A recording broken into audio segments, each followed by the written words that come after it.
Acara ini disponsori oleh Pemirsa, tim Cagar Budaya Saneka antar langsung Kepala Dinas Kebudayaan Klungkung Ide Bagus Jumpung Gede Oka Wedana digelis ngusulang kewentenang objek mangde kedadosang cagar budaya.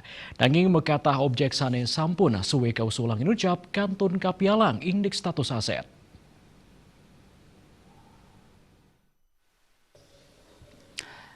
Tim Cagar Budaya sampun maprakanti sarang Bupati Klungkung Nyoman Swirte ring sajroning digelisang indik penetapan makata usulan objek dados cagar budaya.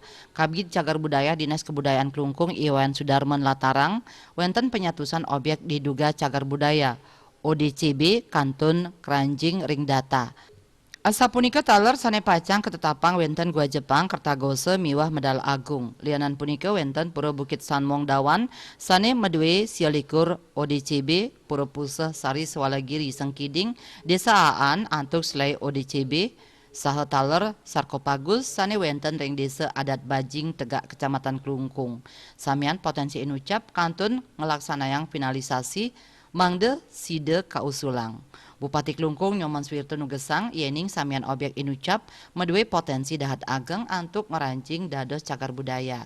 Yening sampun ngerancing cagar budaya mejantan indik pangupaya mertenin tur penataan sidek laksanayang nyansan becik oleh Pemda antuk ngelestariang sepisanan ngedautin manah krame. Dane taler nyokong mangde pemargi penetapan cagar budaya sida digelisang. Usulan inucap taler pacang kelanturang oleh tim. Bagi Arte Bali Pos.